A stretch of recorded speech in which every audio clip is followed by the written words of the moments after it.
HRN listeners. As we celebrate our 15th year, we are deepening our commitment to giving voice to the next generation of food systems storytellers, and we need your help. Our internship and fellowship programs help activate new possibilities for underrepresented and underestimated young people through experiential journalism, audio engineering, and production training.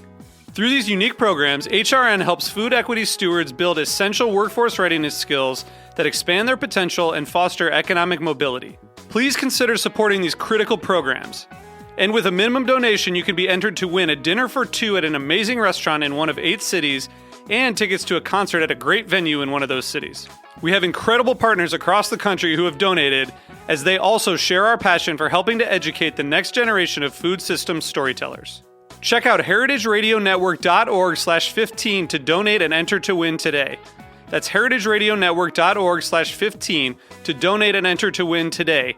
And make sure you donate before March 31st. Thank you.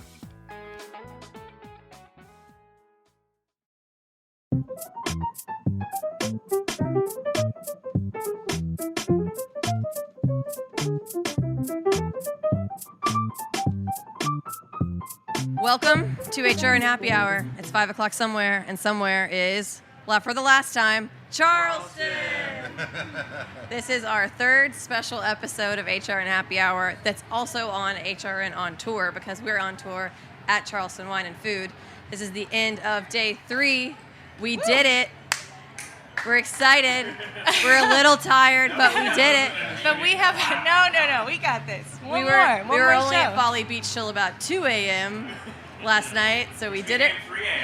It became 3 a.m., as Matt points out. I would sound a lot better if Journey hadn't written such good songs, is all I have to say. Katie, just kicking this off, can you tell the story about how we decided where we were going to end the night last night? Yeah, actually, I just told Gillian this. So we were at Folly Beach. We went to Low Life and had some really delicious cocktails, and we really had a hankering to go to karaoke. So I went on Yelp, and I looked. There was a bar down the street called St. James Gate, and the first review said it was 2 stars, and it said, "Don't be fooled. This is not an Irish pub. This is a low-rent karaoke bar." And I was like, "Yeah, let's go!" So that's where we just beelined it there, honestly, and it was great. It was a perfect choice. It was really fun. Awesome. Yeah. It only took an Uber 15 minutes to get to us, though, but it's fine. We're here. We made it. We made it back to Charleston. We're joined once again. Well, from our team, we have Hannah Forden and Eli Sussman in the corner. They're up, waving. Guys? Hello. What's up? Signs of life. We have not been shouting out our engineer Matt enough this Not weekend. nearly enough. There's no made it possible all way. possible. Matt has been incredibly stalwart throughout this weekend, and really has not been allowed out of that chair for about 15 hours. So thank you, Matt. You've been awesome. That's my bad for not budgeting you bathroom breaks. I'll do better next time. Try harder next year. We have Nate Collier from Le Creuset here with us, because we are in the Le Creuset studio, and it has been incredible to partner with you guys this weekend. Welcome, Nate. I've had such a blast. This is so much fun. Ready to round it up. But also, I do see Matt's had the Underbergs and the coffee and the water. He's doing great. Yeah. And we're super excited to have our guests for our final show of Charleston Wine and Food.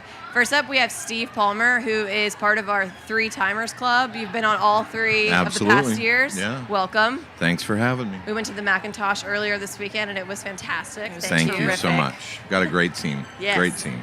Next to him, we have Jeb Aldrich, who is the chef at Tiny Lou's in Atlanta, which is part of the Indigo Road restaurant group, and an incredible restaurant. Welcome, Jeb. Thank you. And then we have the wonderful, wonderful Gillian Zettler, the executive director of Charleston Wine and Food. You and the comfy couches. I'm ready to fall asleep over here. This is how we end it. I know. This is the tradition.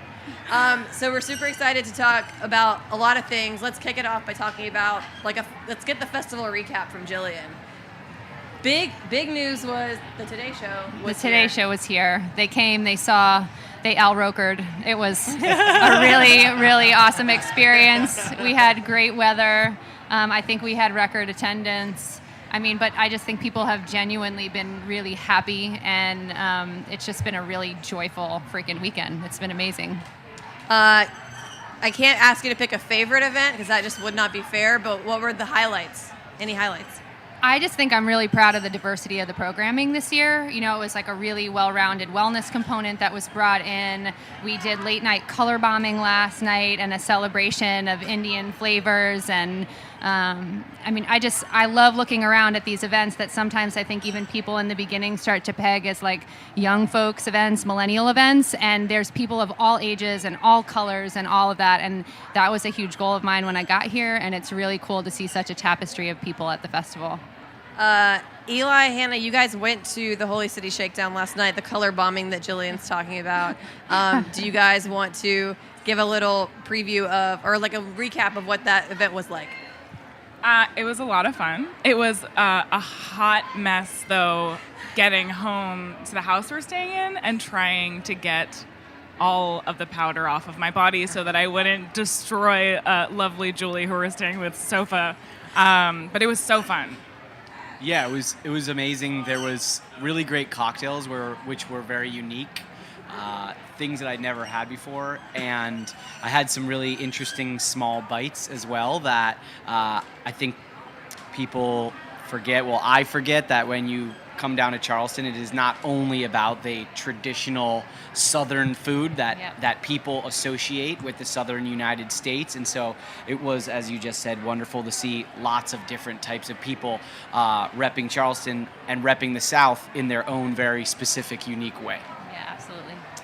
Jillian mentioned that there's a big wellness component to the festival, and I think one big thing about that is the Ben's Friend after party. Is it the second year running? Third year. Third year. Tell us about you've been on the radio before. We've talked about Ben's Friends. Would love a quick recap of the organization and then talk about the after party that you guys throw. Well, first off, thanks for all the support for the last 3 years.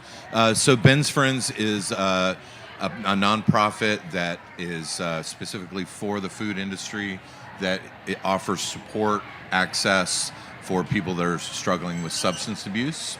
So it's people that are trying to get sober, people that are already getting sober, but it's very specific to the restaurant industry.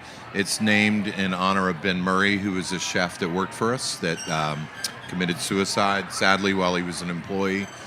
So I'm proud to say in 2 years, tomorrow we launch in Charlotte, which is our 7th city. So we've launched in Portland, so we're coast to coast. And it's really incredible. It's incredible because of folks like yourselves that have given us a voice. And, you know, we had a Ben's Friends meeting this morning, and it was packed. And out-of-town people who are visiting the festival were there. And the thing that I think that I'm most grateful for right now is just the receptiveness to the conversation. People that don't even identify with having a problem or needing help are still in our industry always asking, how's Ben's Friends going? How is it? So I love that our industry, in more ways than just substance abuse, you know, I say this all the time, we spend every night taking care of our guests, but we're just figuring out how to take care of each other. And I'm just so stoked to be a part of the moment. So we have these sober after parties. And it's really, I mean, there was Jenga, there was cornhole, there was pizza. It was at Indigo at our Italian restaurant. And it's just a place for people to come. Some of the vendors here are sober, and we didn't even make, so they had a place to come and hang out. And so it's just a safe place, good conversation, good people. And so, yeah, it was 2 nights ago at Indigo. So thanks to the festival for always being super supportive of that as well. Amazing. So I want to talk a little bit about Tiny Lou's. Yes. Just over a year old. Not even. About Not even a year old. June 12th will be 1 year. Well, in that time, I believe that, was it Atlanta Magazine named you guys the best new restaurant? We were, yes. We were very fortunate. Yeah. Yes, we were. I can't be impartial. I have to agree. It's fantastic, and everyone should go to Atlanta to visit Tiny Lou's. Tell us about it, Jeb. Tell us about the food. So it's a French brasserie. The Hotel Clermont was built in 1920. So it's got an old history to Atlanta. It's very much attached to Atlanta people. It's been around for a long time. That neighborhood is very historic. There's a lot that's going on. It used to house old Ford employees. It used to be Bonaventure Arms Apartments. For a long time, it was kind of different things, apartments, a hotel, and then kind of went in the wrong direction, to say the least. Wrong or right? I don't know. To say the least. Bar, flop house. Yeah, Motel by the hour. The dark ages, we'll call it. But then the city condemned it in 2009, so it sat empty for almost 10 years. And then Steve graciously was, brought with the project, and we kind of moved forward with it. The food itself, it's 100 seats. We also have a lobby bar, a rooftop bar. The food is very, very, focused on French, brasserie. We have steak frites, but we also have foie gras, torchon. It's a good mix of food with a large amount of southern ingredients. So it's taking French cuisine and then. Yeah, we gotta talk about the tattoo. let's just. We dive told in. this Let's story just on dive Meet in. and Three, Yeah, but in case any of our I got a listeners tattoo haven't on heard, as well. you got to Yes. tell us the story. Tiny Lou. So that's Tiny Lou right there. The whole story behind her, she used to be a dancer back years ago. In the 50s, there was not a lot of history we could pull up on it, but we knew she was Austrian. They kind of searched the archives and found some pictures here and there, and that's kind of where they came up with the name for the restaurant. So, When she came to Atlanta, she was a dancer in Europe, and so her tagline was "the woman that famously refused to dance for Hitler." So, and then she somehow ended up in Atlanta and was a dancer at the Clermont Hotel. Amazing. I love the tie in there. And Jeb, I have to ask, it seems like a bold choice to commit to the tattoo, like before the restaurant's it was open. pretty bold. But it's also it's also the kind of preparatory. It's people say you got one shot at this. You got one shot to come in and do this right, and it was we went all in. Everybody there went all in. We have a great team, an amazing team who kind of came together. We have an amazing pastry chef as well, Claudia. She crushes. We had Claudia on Happy Hour on Friday. Yeah, she's great. like, one of the most brilliant. humble, talented people I know. We work 26, yeah. We work really well together, and we have a great team. And it's not just the people from, it's a lot of locals. So during the week, it's filled with locals and people associated with this property. And it's kind of like what you're trying to achieve at the festival here, and the diversity. It's all walks of life. I mean, you'll have a tattoo artist from down the street, and then you'll have someone in their 70s. And it also just kind of, French food kind of brings back generations. It kind of took like a break for about 10 years, we feel like, where there wasn't a lot of French cuisine. But when I started cooking, everything was very French technique driven, French style service, fine dining, that kind of thing. It kind of went away for a little bit, and now it's starting to come back again. So it's really, it fits the property. It brings the young, the old, everybody back to Atlanta and onto that property. So it's working really well. Steve, how did you and Indigo Road decide that would be a project that you'd take on? So I'm, growing up in Atlanta. I mean, I've been a native. I've been in Charleston for 30 years, but I grew up in Atlanta. The infamous Clermont Lounge, which has been open and operating even during its condemned years. It's just in Atlanta. There's an Atlanta institution. There are women that have been dancing there since the 70s. When any bar that Madonna hangs out at, Mumford & Sons gets thrown out of, Anthony Bourdain filmed his show. So this lounge existed beneath a condemned building for the last 10 years. French for me, so even here in Charleston, 3 generations of restaurateurs ago, when I first got in the business, even the Southern chefs had all trained under French guys. And they came back here, so they were using French technique, and we began the Clermont 7 years ago. That's how long it took to restore this hotel. And I, being of that era, the last decade, it's been, I think, a lot more Asian influenced. There's, chefs are influenced. The lines are so blurred now, which makes it really incredible. But I just felt like French was going to have a comeback. You saw Le Coucou in New York open 2 years ago, and that made this huge splash. And it was my favorite nonprofit project for 7 years, so it's definitely been a labor of love. But it's just been so well received, and very little to do with me, and mostly to do with Jeb and Claudia and the whole team. But it's a project that we hung in there with, and it was frustrating. But now the food is beautiful, and it reminds me of when I first got in the business. It's not pretentious at all. If anything, it's the check presenter says above where the ladies dance. I mean, it's there's no pretense, but the food is definitely French, and it's fun. Jeb, you worked at Joel, which was a very big deal kind of French restaurant in Atlanta for a time. It was. Yes. It was, very much so. Yeah. How did that like shape your cooking? Because the other places you've been have been more like traditional, I would say. Yeah, it really shaped my cooking. I mean, I was one of only 3 Americans that worked there. And it also opened up a lot of doors for me as well. I work with these guys. He would literally, they would come in from all over the world, Singapore, all over the world. They would come and we work in this kitchen. He had them actually, they would stay in the apartment complex right up the street. But it was amazing. You walk in this kitchen, it's all French Brigade style. We had 3 or 4 guys on each station. I got one guy who's just handing garnishes over, and he's very refined, but I learned so much. And that's kind of what really propelled me to move forward in this business for sure. It opened up doors. I moved to Austria after that. I moved to Italy after that. It just opened up all these doors for me, going in the experience and that level of cooking. This was right after, when French food, you had Arnaud at the Ritz-Carlton too, and he still had, Gunther was still in town, things like that. So it's cool to bring it back to Atlanta though, and especially bring it to a hotel where, hotel restaurants they typically don't do well in Atlanta. We've kind of come in and definitely changed that. So from behind the wall here.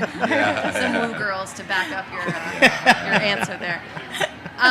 Gillian, one thing we have to talk about is that way back when we talked in New York a while back, we realized that Friday of the festival is going to be on International Women's Day. And so talk about the programming that took place on Friday in honor of that. Well, I want to take a second and shout out to my team, which is comprised almost entirely of women. We have one token man, not on purpose, but that's the way that it shakes out right now. So I think as a team, we've been talking for a while about ways to encourage a diversified lineup at the festival and how we do that, because a lot of even the chef choices are kind of born from local chefs and who they're inspired to work with. So I have to give kudos to the local chef community here in Charleston that after that conversation and we talked about ways we could do that, you shared with me Equity at the Table and using that database as a way to be able to make sure people know great female talent is out there. You need to be willing to see where it's existing. I wrote a letter and sent it out to all of the chefs that were doing signature dinners during the festival and said, hey, I'd like for you to consider inviting someone that doesn't look like you. And I really didn't say much beyond that. And here's a list of people that we think would be great for your consideration. And they rose to the occasion. And I'm really proud to say that I want to say it's 60% of the folks that are participating this year, 70% are women. Wow. Awesome. And it was 30% before that. And I'm a woman who loves women, and it was just the way that it was. So diversity sometimes has to be intentional, and I'm really, really proud of that this year. Yeah. Can you talk a little bit about some of the signature dinners that happened this year that were that maybe brought in some new, fresh faces to Charleston? Caroline Glover came for the first time this year. Manit was back again. Naomi Pomeroy was here. I mean, the list kind of goes on and on, but it's just, to me, it's always really magical that there are hundreds and hundreds of people, including everyone that's in this room, that it takes to make the festival happen. And universally, everyone decides to be in Charleston for 5 days to do it. And I think that's when people overuse the word epic, but I think that's pretty freaking epic. I would second that. I would love to know, because I feel like we started hearing from the Le Creuset folks about the studio being built like much earlier than I thought. I would love to know a little bit about how this whole culinary village comes together, because it's a maze of wondrous delights, and there's a 2-story first in South Carolina structure over there. 2-story tent. Yeah, I didn't even know that was possible. Yeah, well, they wanted to make a splash here in the culinary village, and I said, well, what if we did a 2-story tent, not even knowing if the city would let us do it? And thankfully, everybody was on board. Architectural review board here, 2-week build out. People are having a blast. I have an amazing event director, Allie Miller, who reimagined, I think, this whole space and the way it flowed, and an amazing team of people. I mean, it's really kind of unbelievable. I don't think there's much more unless we start adding 2-story tents everywhere. I don't think there's much more that There we are can like fit into physical them. boundaries of Marion Square, Yeah. but I mean the sky's the limit. I think that you have infinite room for growth in the I upward guess. direction. I mean, this podcast space is also really amazing, and we're so thankful to Nate and Le Creuset, who, we were hearing about people podcasting in the back seats of cars and closing bathroom doors, and there's all this great content being generated, and you guys have been such amazing partners here at Heritage. So to have this cool space built out, and Snyder, our local rental company, custom building this wall so everyone could see and listen is really cool. Yeah, we haven't really mentioned, but so we're next to the Open Table Industry Lounge, and people can pick up wireless headphones and tune in to hear what we're doing as we're sitting here. We're waving at a They're couple waving of to them We wanted now. a little bit of Hi, like a friends. Roberta's flair, We wanted a little nod to that. Next year, pizza. We will We gotta do sling our pizzas out damnedest. there. Amen to that. Is it almost that time? Did we even give them a warning this time? I feel like everyone's pretty familiar with trivia. We do I a little mean- bit of trivia on HR and Happy Hour. I fail every time. Everybody wins trivia. Nate has been kind enough to be my trivia co-master. So yeah, we can just go ahead and jump How's it in. going to work today, Kat? Today it's going to be traditional. Everybody's on the same team. Everybody Shout 'em helps. And in honor of a little crossover that I feel like happened today between French cuisine, Tiny Lou's, and the fact that we are here in Charleston, we are going to do trivia about Charleston's French Quarter, which is basically the original walled city of Charleston. Its borders are Cooper River on the east, Broad Street on the south, Meeting Street on the west, and Market Street on the north. So, So far, only Kat and Nate have seen the questions. Yes. And so you guys have also Hannah, Eli, and technically me, even though I'm pretty sure I will be no help, to help you. I don't know. all right. I was born in Long Island and grew up in Vermont, so I'll do my so best. You're very familiar with the French I'll Quarter. do my very best. All right. So question number 1 is, situated at the northwest corner of the French Quarter is the city market, comprised of a series of sheds. How many blocks does City Market stretch? Steve's counting. That is wrong. It's higher. I was going to say 3, but I don't know. A little higher. Really?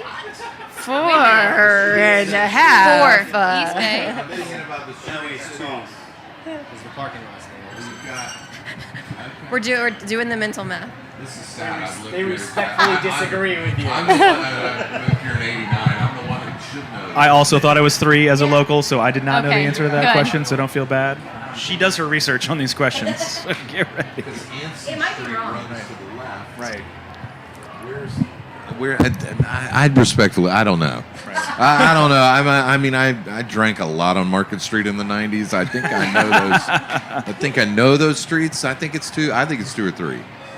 We'll do some research. We, after this. Not we've all of got the streets cross through. we're I going think to it's contest part this of it. question. We're going Okay. to come back to Okay, it. question number 2. The Dock Street Theater was built in 1809 and was originally a hotel, like the Clermont.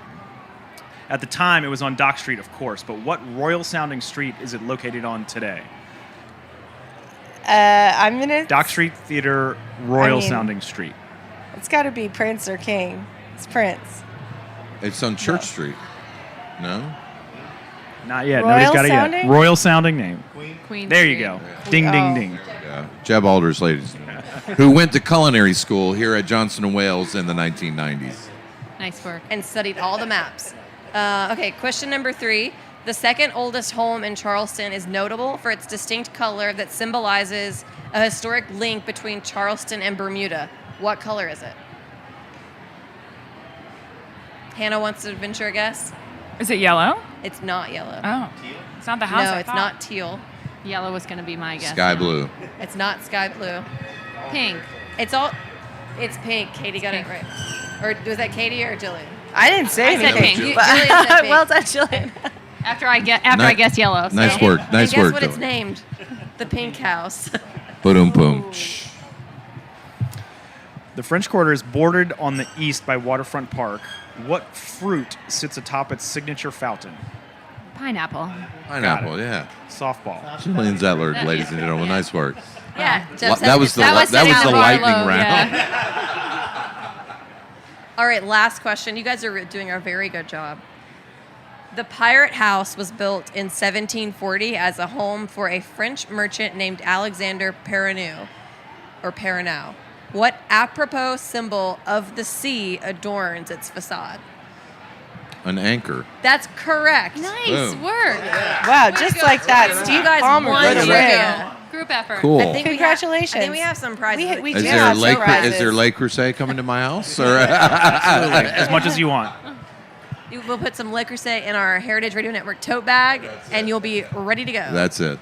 All right. Jillian, any final thoughts about the festival this year? And also, we're obviously going to have to plug the dates for next year. Yes. God, that means I need to look them up on my phone because my eyes are crossing. There's a really big sign out there that has them. So. Oh my gosh. All I would just say is thank you. It definitely takes a village. It's an awesome weekend. You plan all year for it, which the people in this room totally understand that process and how long it takes to get everything ready. But there's definitely a lot of people who don't realize that, and it is a labor of love, and Charleston is magic, and we love that we get to have this link to Brooklyn and celebrate with all of you guys, and I hope that we're sitting around this table with a 5, 7, 9 timers club. Awesome. So thanks. Thank Cheers you to so that. much. We love coming here. It's a highlight of our year every single time. Thanks again for having us You're to be so great welcome. partners. Thanks, Nate, too, from Le Of course, Creuset. loved being here. This is so much fun. Lots of cool people, lots of good food, but the people for sure make this thing happen, no doubt. It's really magical. Where can people learn more about Tiny Lou's? Well, you can go to the indigoroad.com or tinyloose.com. Yeah, either one. Go to Tiny Lou's. Everybody out there, go Lou, to Tiny I'm Lou's. telling L-O-W. you, it is. L-O-U. Have the sorry, foie. it's below Have it. the foie. Have the foie gras torchon with the cocoa nibs, man. Life changing. Ooh. So good. Just don't. If the Super Bowl's in town, maybe don't go because Yeah, not so much when it the gets Super Bowl's bought out there. by Ludacris. That was not. We were not all rapping at the end of that going. That was amazing. We can't wait to do another Super Bowl week. That was absolutely not what we were saying. All right. Well, thank you all for joining us. We're like the happiest tired that you can be. I think we can all agree on that. Thanks. 2020. 2020. That's right. That's crazy. 15th anniversary year next year. That's Oh a my big God. one. right? Yeah, that's big. How are you incredible. ever going to top yourself? I guess She we'll will. figure it out. She all will. together. Yeah. In April watch. at the Nomad, we'll start Yes, devising we will. a plan. Perfect. Watch. She'll, Drinks. she'll top it. She will Yeah. top it. I can't wait. Well, Steve that's a Palmer. wrap Yeah. on Charleston 2019. Yep. Thank Steve you, Palmer, guys. Jeb Aldrich, Thanks for Gillian having Zettler. us. Thank you so much. Thank you, Thank you guys. to our Thank you, Lake engineer, Matt. Crusade. Thank you, Well Heritage done, dude. Radio. Thank you, Thank Nate. you, Matt. Thank you, Charleston, Thank for you. having us. Absolutely. We'll see you next year.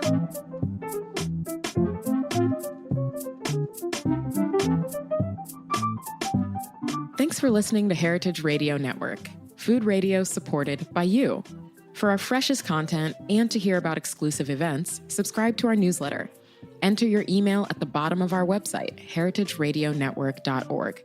Connect with us on Facebook, Instagram, and Twitter at heritage_radio. Heritage Radio Network is a nonprofit organization driving conversations to make the world a better, fairer, more delicious place. And we couldn't do it without support from listeners like you. Want to be a part of the food world's most innovative community? Rate the shows you like, tell your friends, and please join our community by becoming a member. Just click on the beating heart at the top right of our homepage. Thanks for listening.